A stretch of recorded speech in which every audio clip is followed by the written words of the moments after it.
Hello students, I welcome you all to my channel. I hope you all are doing well. सब खैरियत से हैं, अपना ध्यान रख रहे हैं। सिंसियरली आप अपने एग्जामिनेशन की प्रिपरेशंस में लगे हैं एंड मेहनत कर रहे हैं। तो आज के सेशन में हम 8 अगस्त 2025 का द हिंदू न्यूज़पेपर और इसके इंपॉर्टेंट करंट अफेयर्स को डिस्कस करेंगे और UPSC civil services 2026 prelims as well as mains and जितने भी आपके दूसरे कॉम्पिटिटिव एग्जामिनेशंस हैं जिसमें करंट अफेयर्स पूछा जाता है, चाहे स्टाफ सर्विस सिलेक्शन के एग्जामिनेशंस हो, चाहे रेलवे के एग्जाम्स या और भी दूसरे एग्जामिनेशंस, उन सबको ध्यान में रखते हुए भी 8 अगस्त 2025 के जो इंपॉर्टेंट करंट अफेयर्स हैं, उनको हम लोग आज के सेशन में डिस्कस करने वाले हैं। साथ ही साथ ये भी देखेंगे कि अगर कोई करंट अफेयर है जहाँ से क्वेश्चंस पूछे जाते हैं, तो फिर एमसीक्यूज किस तरह से बनाए जा सकते हैं, क्वेश्चंस किस तरह से फ्रेम किए जा सकते हैं एंड क्या-क्या वो तरीके हो सकते हैं जिससे आपको ट्रैप करने की कोशिश एग्जामिनर कर सकता है और कैसे आपने इन सबका जवाब देना है। ये सारी बातें भी हम लोग आज के सेशन में डिस्कस करने वाले हैं। काफ़ी कुछ है आज के सेशन में जानने के लिए, काफ़ी सारी चीज़ें सीखने के लिए। And now without any further ado we begin. शुरू करते हैं 8 अगस्त 2025 का द हिंदू और उसके इंपॉर्टेंट करंट अफेयर। पहला समाचार ये रहा, देखता है। तो पहली न्यूज़ में हमको बात करनी है एनसीईआरटी के बारे में। समाचार ये है कि जो हमारे वॉर हीरोज़ हैं, उनके बारे में चैप्टर्स को एनसीईआरटी में ऐड किया गया है।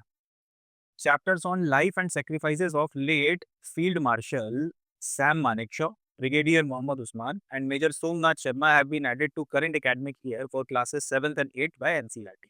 तो एनसीईआरटी ने हमारे 3 वॉर हीरोज, जिसमें late field marshal Sam Manekshaw शामिल है, ब्रिगेडियर मोहम्मद उस्मान और मेजर सोमनाथ शर्मा के बारे में एनसीईआरटी की 7th और 8th की टेक्स्ट बुक्स में कुछ चैप्टर्स को ऐड किया है। और वो इसी साल से जो एकेडमिक ईयर चल रहा है, यानी कि 2025-26 का जो आपका एकेडमिक ईयर है, इसी में इसको शामिल किया गया है एंड इसी साल से करिकुलम में आ गया है, तो बच्चों को इनके बारे में पढ़ाया जाएगा।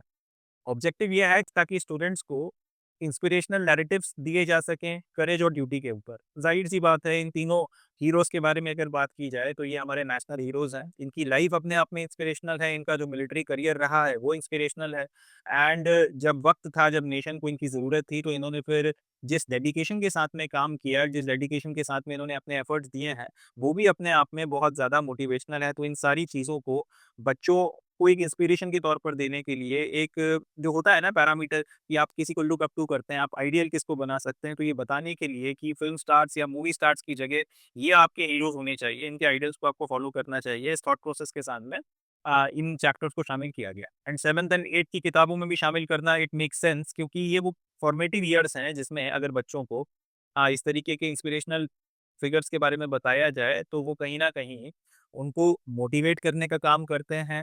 वो उनके मन में एक गहरे तक जो है एक इम्प्रेशन छोड़ते हैं और फिर आने वाले वक़्त में उनके चरित्र निर्माण में भी इस तरीके की ग्रेट पर्सनैलिटीज़ के जो के लाइफ़ के बारे में जो टीचिंग्स दी जाती हैं, उनका एक असर आपको देखने के लिए मिलता है। तो ये हमारे फील्ड मार्शल सैम मानेकशॉ हैं। ये इनकी फ़ोटोग्राफ मैंने आपके लिए लगाई है, देखिए इन्हें। इनको कौन नहीं जानता, बट फिर भी मैंने आपको दिखाने के लिए फ़ोटोग्राफ लगाया है। 1971 का जब हमारा इंडिया-पाकिस्तान का वॉर हुआ था, जिसमें 14 दिनों के अंदर-अंदर हम लोगों ने ईस्ट पाकिस्तान को तोड़कर बांग्लादेश बनाया था, तब ये आर्मी चीफ़ हुआ करते थे।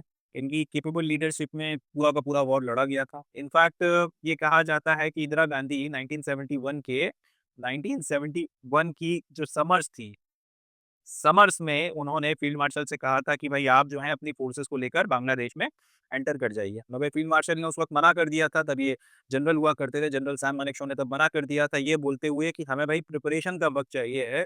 आपने आज बोल दिया कि जंग लड़नी है और मैं अपने उतर जाऊँ बिना किसी तैयारी के, ये नहीं हो सकता। अगर आप ऐसा करेंगी तो फिर मैं रिज़ाइन कर दूँगा या फिर मैं आपको गारंटी दे सकता हूँ शॉर्ट डिफीट की। इंदिरा गांधी के सामने इतना खरा-खरा बोल देने की क्षमता या इतना खरा-खरा बोल देने का जो दम है, वो भी अपने आप में एक लाइफ लेसन है कि डज़न्ट मैटर आपका बॉस कितना स्ट्रिक्ट है, आपका बॉस कैसा है, क्या नहीं है, वो आप उसको सच बताएँगे, आप उनके सामने रियलिटी बोलेंगे और वो कहेंगे जो फैक्ट्स हैं, ना कि सिर्फ़ आप उनकी हाँ में हाँ मिलाएँगे। बाद में इंदिरा गांधी ने फिर उनसे पूछा फिर आपका क्या प्लान है? तो अल्टीमेटली उन्होंने बोला कि देखें, अभी गर्मी का वक़्त है, अभी हम लोग प्रिपेयर्ड नहीं हैं, जब तक और आप चाहती हैं कि मैं भी वॉर के लिए उतर जाऊँ, अभी कुछ वक़्त में मानसून आने वाला है, मानसून आएगा तो वहाँ पे बंगाल में इतनी बारिश होती है कि का उनके जो शब्द थे does not rains it pours, जो छोटी-छोटी नदियाँ हैं वो समंदर बन जाएँगी तो बहुत दिक्कत आएगी। तो थोड़ा मुझे वक़्त दें प्रिपरेशन का, मानसून जाने दें, अल्टीमेटली मैं अपनी टाइमिंग को चूज़ करके लड़ाई करूँगा। एंड वही हुआ फिर बाद में विंटर्स में इन्होंने अपनी पूरी प्रिपरेशन कर दिसंबर में अल्टीमेटली वॉर शुरू किया और उस प्रिपरेशन का नतीजा ये निकला कि सिर्फ 14 दिनों के अंदर-अंदर हम लोगों ने वो वॉर जीत ली और एक नया देश जो है वो अस्तित्व में आ गया डिस्पाइट ऑफ द फैक्ट कि अमेरिका और बाकी सब लोग हमारे खिलाफ थे। उसके बाद भी हम लोगों को ये वॉर जीतने में कोई समस्या नहीं आई। तो ये कुछ बातें हैं जो बताती हैं इनके कैरेक्टर के बारे में, इनके करेज के बारे में, इनके कन्विक्शन के बारे में और ये बातें हमको यहाँ से सीखनी चाहिए। He is an inspiration in himself. चलिए नेक्स्ट देखते हैं। ये है ब्रिगेडियर उस्मान। ब्रिगेडियर उस्मान को नौशेरा का शेर भी कहा जाता है। ये 1947 का जो इंडिया-पाकिस्तान का वॉर हुआ था, उसमें शहीद होने वाले, वीर गति को प्राप्त होने वाले हाईएस्ट रैंकिंग मिलिट्री ऑफिसर थे। ये इंपॉर्टेंट पॉइंट है, याद रखिएगा। इनकी स्टोरी भी बहुत इंस्पिरेशनल है। जब देश का बँटवारा हो रहा था, तब इनको मोहम्मद अली जिन्ना ने इनफैक्ट ये तक बोला था कि भाई आप जो हैं पाकिस्तान में आ जाइए, पाकिस्तान की आर्मी जॉइन कर लीजिए। हाई चांसेस हैं कि आप पाकिस्तान की आर्मी के आर्मी चीफ बन जाएँगे। अब एक आर्मी अफ़सर के लिए ये अपने आप में एक बहुत बड़ा सम्मान होता है कि जिस फ़ौज में वो भर्ती हुआ था, उस फ़ौज का फिर वो अल्टीमेटली आर्मी चीफ बने। मगर ब्रिगेडियर उस्मान ने उनकी बात को रिजेक्ट कर दिया। उन्होंने बोला कि नहीं, ऐसा नहीं हो सकता। मैं भारत में जन्मा हूँ, मैं भारत में ही मरूँगा और मैंने इंडियन आर्मी की प्रति वफ़ादारी की कस्में उठाई हैं, मैं इंडियन आर्मी के लिए ही जो है सर्व करूँगा। एंड अल्टीमेटली फिर उन्होंने पाकिस्तान का जो ऑफ़र था उसे रिजेक्ट कर दिया। भारतीय सेना में जब ये 1948 का वॉर शुरू 47-48 का वॉर जब कश्मीर के ऊपर पाकिस्तान के साथ में शुरू हुआ तो नौशेरा का जो सेक्टर था, काफ़ी सारा इलाका यहाँ पे जो इंट्रूडर्स आए थे, जब ये क्षेत्र भारत की क्या में जब इंस्ट्रूमेंट ऑफ एक्सेशन साइन नहीं किया था जम्मू कश्मीर के राजा ने, तब काफ़ी सारा जो इलाका इंट्रूडर्स ने जीत लिया था नौशेरा वगैरह के आस-पास का और उसको अच्छे से फोर्टिफ़ाई कर लिया था। ब्रिगेडियर उस्मान ने अपने पर्सनल वैलर को दिखाते हुए ब्रेवरी और करेज को जो है शो करते हुए उस पूरे इलाके को फिर से जीता था। इस लेवल तक पाकिस्तानी इनसे फ्रस्ट्रेट हो गए थे कि इनके सर के ऊपर उन्होंने 50,000 रुपए की कीमत रख दी थी। और लड़ते हुए ये मारे गए, झुके नहीं और एक बहुत बड़े इलाके को जो है इन्होंने भारत कैप्चर कर दिया था और आज उसके चलते नौशेरा सेक्टर का एक बड़ा सेक्शन अगर हमारे पास में है तो उसके ज़िम्मेदार ये हैं, उसके कारण ये हैं ब्रिगेडियर उस्मान। ब्रिगेडियर उस्मान ने जो अपना वैलर दिखाया था, जो मार्टरडम शो किया, उसके चलते वो सारा इलाका आज हमारे कंट्रोल में है। तो और इनको इसके चलते फिर भारत का जो सेकंड हाईएस्ट आपका गैलेंट्री अवार्ड है वो दिया गया था। एंड याद रखना है ये हाईएस्ट रैंकिंग ऑफिसर थे जिन्होंने अपनी शहादत दी है, जिन्होंने वीरगति को प्राप्त किया है, अपने प्राणों का बलिदान दे दिया लड़ते हुए। 1947-48 का जो पहला कश्मीर वॉर हुआ था उस देन आते हैं मेजर सोमनाथ शर्मा। मेजर सोमनाथ शर्मा आज़ाद भारत के पहले अफ़सर थे जिनको परमवीर चक्र दिया गया था। और ये इनको पोस्थ्यूमस दिया गया था, लड़ते हुए इन्होंने भी अपने प्राणों की शहादत दी थी पहले कश्मीर वॉर में और उसके बाद में इनको मरणोपरांत परमवीर चक्र से सम्मानित किया गया था। इनका भी अपना एक जो वैलर और करेज का पूरा स्टोरी है, वो अपने आप में बहुत ज़्यादा इंस्पिरेशनल है। मैं इनफैक्ट आप लोगों से ये बोलूँगा कि आप जाके इनकी स्टोरी को पढ़ें एक बार। बाद में इनके जो भाई थे, वो इनफैक्ट भारतीय सेना में जनरल भी बने। तो इनकी भी स्टोरी बहुत ज़्यादा इंस्पिरेशनल है। 24-25 साल 25 के हुए नहीं थे, 25 के होने वाले थे कुछ वक़्त में। 24 साढ़े 24 साल की उम्र में अपने प्राण जो हैं इन्होंने देश के नाम बलिदान कर दिए। और आखिरी शब्द इनके यही थे कि जब तक मेरे शरीर में प्राण हैं, जब तक मेरी गन चल रही है, मैं अपनी पोस्ट नहीं छोड़ूँगा, मैं लड़ता रहूँगा और अल्टीमेटली लड़ते हुए प्राण न्यौछावर कर दिए बट झुके नहीं, भागे नहीं। हटे नहीं अपने कर्तव्य से पीछे। मेजर सोमनाथ शर्मा भी अपने आप में एक इंस्पिरेशन है और इनके बारे में इंडीड हमारे बच्चों को पढ़ाया जाना चाहिए था। तो ये एक बहुत मैं कह सकता हूँ कि अच्छा कदम है जो इन योद्धाओं के बारे में चैप्टर शामिल किए गए हैं और भी जो हमारे दूसरे आपके सेना के जवान हैं, सेना के जो अफ़सर हैं जिन्होंने देश के प्रति बलिदान दिया है, देश के लिए अपने कॉन्ट्रिब्यूशंस दिए हैं, उनके बारे में हमारे बच्चों को पढ़ाया जाना चाहिए। ना सिर्फ़ आर्मी मगर इसके अलावा और भी जो दूसरी आपकी फ़ील्ड्स हैं, सेक्टर्स हैं, पैरामिलिट्री हो गई या इस तरीके के लोगों के बारे में भी हमारे बच्चों को जानना चाहिए एंड इनके चैप्टर्स को शामिल करना एक बहुत सही कदम है, बहुत अच्छा कदम है। इसके लिए सरकार की और एनसीईआरटी की प्रशंसा की जानी चाहिए। अब ये पूरा प्रोसेस इसलिए किया जा रहा है ताकि देश में जो हमारा नेशनल वॉर मेमोरियल है, उसको एक प्रोमिनेंट लैंडमार्क बनाया जा सके एंड जिन-जिन लोगों ने इस देश के लिए के लिए अपने प्राण दिए हैं, उनके बारे में ना सिर्फ़ आप बच्चों को बता सको मगर वो इमोशनल कनेक्ट बनाया जा सके। क्योंकि देखिए भारत एक देश है और हम भारतीय हैं, ऐसा तो है नहीं कि ये कहीं पे लिखा हुआ है, ये सब हमारे दिलों में है। भारत हमारे दिल में धड़कता है। यही फीलिंग, यही सेंटिमेंट, यही इमोशन आने वाली हमारी पीढ़ियों तक भी जाए। वो इस देश के साथ में रिलेट कर सकें, इस देश की मिट्टी के साथ में रिलेट कर सकें, इसको बचाने के लिए कितने लोगों ने अपने प्राण न्यौछावर किए हैं, कितना खून बहा है, इस बात को समझ सकें, इसके लिए जो है सारे चैप्टर्स को डाला गया। अब भारत जब से आज़ाद हुआ है तब से लेके अभी तक कितने हमारे जो जो वीर जवान शहीद हो चुके हैं, उन सबके नाम दिल्ली में स्थित जो हमारा नेशनल वॉर मेमोरियल है, वहाँ पे लिखे हुए हैं। अब इसको एक प्रोमिनेंट नेशनल लैंडमार्क बनाने के लिए मिनिस्ट्री ऑफ डिफेंस काफ़ी ज़्यादा एफर्ट्स कर रही है। अब प्रोमिनेंट लैंडमार्क, नेशनल लैंडमार्क से क्या मतलब है? जैसे ही मैं आप लोगों से बोलता हूँ ताजमहल, तो आपके दिमाग में एक तस्वीर आ जाती है ताजमहल की, क्योंकि बचपन से पचासों बार उसको देखा गया है, उसके बारे में पढ़ाया गया है। हम सबको पता है कि ताजमहल आगरा में स्थित है, सबको पता है कि शाहजहां ने बनवाया है, मुमताज महल की याद में बनवाया था, और 10 तरीके की चीज़ें हैं। अब पॉइंट ये है कि जिस तरीके से ये अपने आप में प्रोमिनेंट नेशनल लैंडमार्क बना हुआ है, गेटवे ऑफ इंडिया एक लैंडमार्क है, इंडिया गेट एक लैंडमार्क है, उसी तरह से जब भी हम में से कोई व्यक्ति नेशनल वॉर मेमोरियल की बात करे, तो हमारी आंखों के सामने एक इमेज आनी चाहिए। हमें पता होना चाहिए कि नेशनल वॉर मेमोरियल क्या है, नेशनल वॉर मेमोरियल में क्या है, किन लोगों के नाम लिखे गए हैं, किस ऑब्जेक्टिव के साथ में उसे बनाया गया है। तो ये सारी चीज़ें जो हैं भारत के लोगों की साइकी में उतर जानी चाहिए। एक प्रोमिनेंट नेशनल लैंडमार्क के तौर पर जो है लोगों के दिमाग में इस बात को उतर जाना चाहिए। इसके लिए मिनिस्ट्री ऑफ डिफेंस जो है काफ़ी सारे आपके काम कर रही है। उसमें से एक काम ये है कि यूनियन एजुकेशन मिनिस्ट्री और एनसीईआरटी के साथ में इन्होंने कोलैबोरेट किया है, और जो भी हमारे मेमोरियल से रिलेटेड आपके एस्पेक्ट्स हैं उनके बारे में, और उससे रिलेटेड जितने भी रेफरेंसेस हैं उसको स्कूल करिकुलम में जो है शामिल किया जा रहा है। अब जैसे मेजर सोमनाथ शर्मा की बात आएगी, ब्रिगेडियर उस्मान की बात आएगी, फील्ड मार्शल सैम मानेकशॉ की बात आएगी, तो बार-बार ज़िक्र आएगा कि इनके जो नाम है वो नेशनल वॉर मेमोरियल में लिखे हुए हैं। मेजर सोमनाथ शर्मा का नाम, ब्रिगेडियर उस्मान का नाम आपको वॉर मेमोरियल में मिले। यहाँ से बच्चे के मन में एक कौतूहल जागेगा कि यार नेशनल वॉर मेमोरियल क्या है, इसके बारे में मैं पता करूँ। आज की तारीख में वो दिल्ली ना भी जा पाए, तो आप कहीं से भी बैठकर नेशनल वॉर मेमोरियल के वीडियोज़ देख सकते हैं, यूट्यूब पर उसके बारे में इन्फॉर्मेशन निकाल सकते हैं, आपको सारी जानकारी जो है वो मिल जाएगी।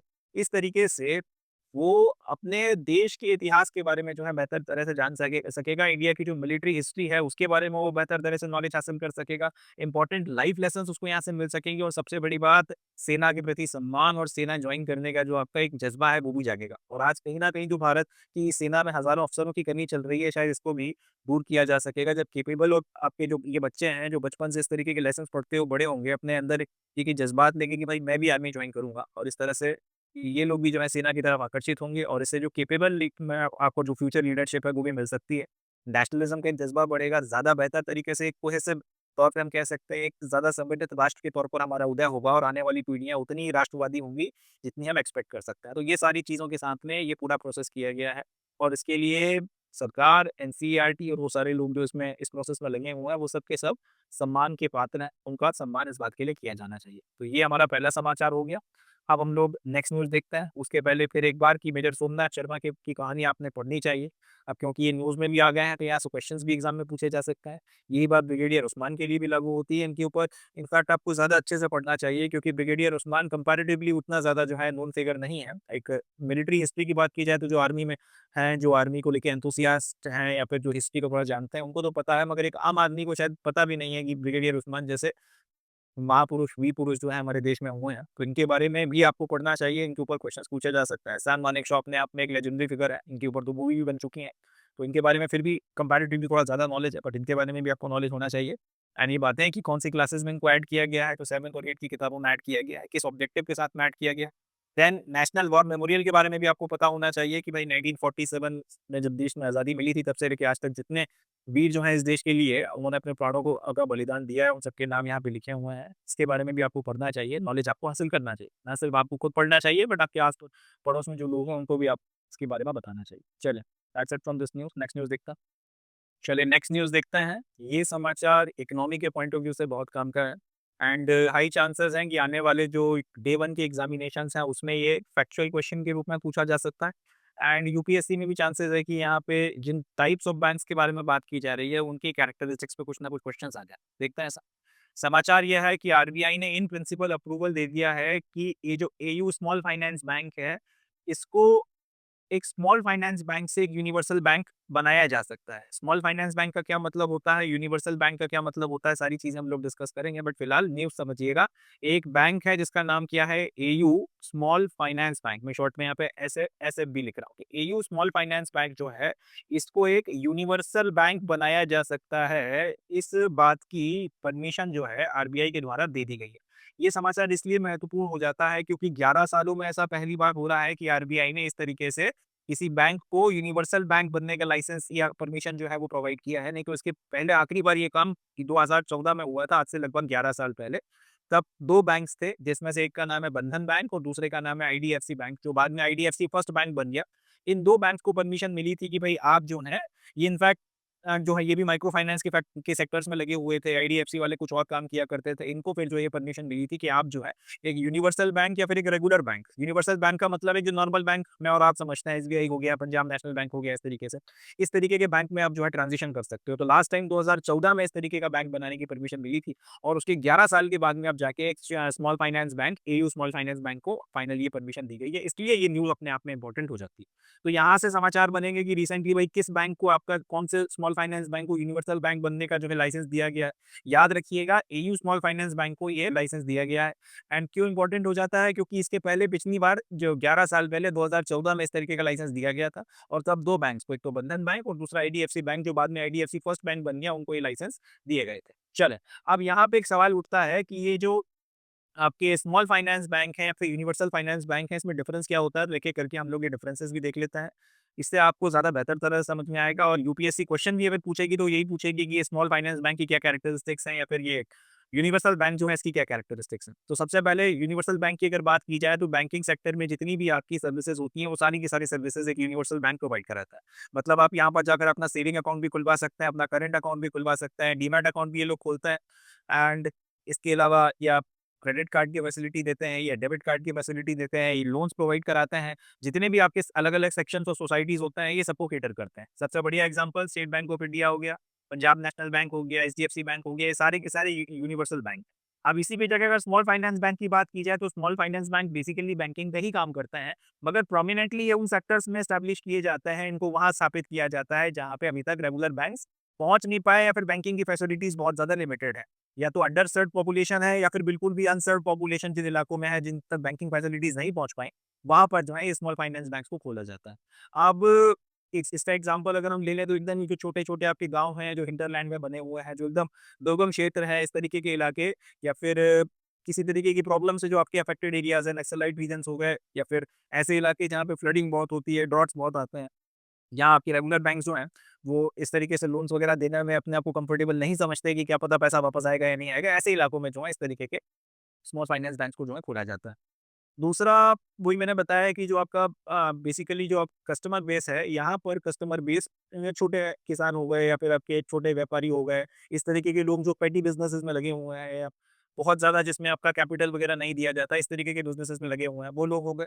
अब इनके डिपॉज़िट्स वगैरह रखना या फिर इनको लोन बाँटना, जो जनरली इतने बड़े लोन लिए भी नहीं जा रहे हैं, 40-50 हज़ार का लोन ले लिया, 70,000, 1 लाख का लोन ले लिया, इस तरीके के लोन्स छोटे-छोटे लेवल पे बाँटे जा रहे हैं। ये सारे काम करना जो है आपके स्मॉल फाइनेंस बैंक का जो है ज़िम्मेदारी है। इसके बाद आरबीआई का जो कंट्रोल है, वो स्मॉल फाइनेंस बैंक्स के ऊपर काफ़ी ज़्यादा स्ट्रिक्ट होता है इन कंपैरिजन टू आपके यूनिवर्सल बैंक्स। यूनिवर्सल बैंक्स के ऊपर एक तो रेगुलेशंस इतने ज़्यादा नहीं होते हैं, उनके ऊपर उनको कुछ चीज़ों का पालन करना पड़ता है, बेसल नॉर्म्स हो गए, आपका इसके अलावा आरबीआई की कुछ और भी आपकी कैरेक्टरिस्टिक्स हैं, इनको पालन करना पड़ता है। मगर इसके अलावा अगर आप ओवरऑल देखोगे तो उतना ज़्यादा स्ट्रिक्टर रेगुलेशन नहीं होता। मगर स्मॉल फाइनेंस बैंक की बात की जाए तो यहाँ पर जो रेगुलेशन है वो बहुत ज़्यादा स्ट्रिक्ट होता है। जैसे कि इनके पास जितना भी पैसा आता है उसमें से 75% जो है इनको गवर्नमेंट बॉन्ड्स में इन्वेस्ट करना पड़ता है। सरकारी जो बॉन्ड्स है वो आपको लेना पड़ते हैं, क्योंकि अगर कल को बिज़नेस अगर डूबता है, यानी कि बचा हुआ 25% अगर जो इन्होंने कहीं और लगाया वो डूबता है, तो बाकी पैसा जो है सरकारी बॉन्ड्स में सुरक्षित रहेगा। प्लस गवर्नमेंट बॉन्ड्स में आपको 8%, 7% इस तरीके से रिटर्न मिलता है, तो उसके ऊपर कुछ कमाई भी हो जाएगी।